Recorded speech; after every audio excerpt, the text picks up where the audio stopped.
Donc, ici, j'ai fait évoluer un peu le document. On va voir ça ensemble. Ça, c'est là où on en était arrivé. Et puis, ça, c'est la petite évolution. La différence, c'est quoi? Il y a plusieurs différences. Le titre, je l'ai mis en couleur. Par la même occasion, j'ai aussi mis des éléments décoratifs, des cercles là, de la même couleur que le titre. Ça, c'est la première chose. Deuxièmement, j'ai mis un fond coloré. Voilà. Et il a fallu que je fasse une opération sur l'image qui est sur fond blanc pour que le fond blanc ne soit pas visible. Sinon, on voyait le fond blanc, il cachait le fond coloré.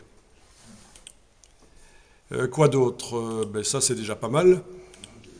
Alors, je vous montre la couleur que j'ai mise sur le titre. En fait, je suis allé la puiser dans une des images qui est présente sur la page. Ça peut être pratique. Et ensuite, si je double-clique sur la couleur dans le nuancier et que je vais la changer, vous voyez que ça change le titre et les éléments décoratifs. C'est ce qu'on appelle une couleur globale. Ça veut dire que quand vous faites une mise en page, vous n'êtes pas obligé au départ d'avoir les bonnes couleurs. Vous pouvez décider de mettre un peu n'importe quoi et puis après, vous testez. Vous testez. Donc, on va faire ça. Et il y a plein d'autres choses à faire. On passera par Illustrator aussi, par Photoshop.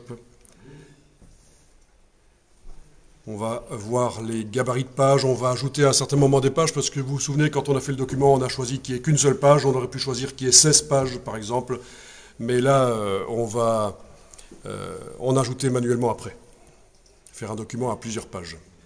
Parce que si c'est un document juste à une page,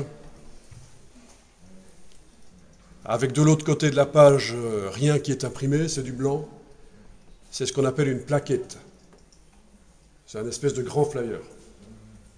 Ou un flyer, si c'est petit, sinon une plaquette. En général, la plaquette est quand même en 4 pages. C'est une page pliée. Voilà. Donc, c'est possible de faire un document en une seule page. Même pas de verso, juste recto, pour communiquer. Et on peut bien sûr faire des flyers dans InDesign. Si vous faites fichier nouveau document, ne le faites pas maintenant, mais je vous montre, vous pouvez déterminer la dimension. Et puis après, je vous montrerai aussi qu'on peut aller télécharger des gabarits sur les imprimants, les systèmes d'impression en ligne, les services d'impression en ligne qui proposent d'imprimer des flyers, notamment, ou des cartes de visite, etc. Bon, quoi qu'il en soit, avançons là-dessus. Vous avez votre document vertical.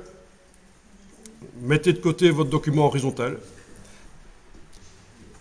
Est-ce que vous avez eu des problèmes? Est-ce que vous avez des questions? Ok.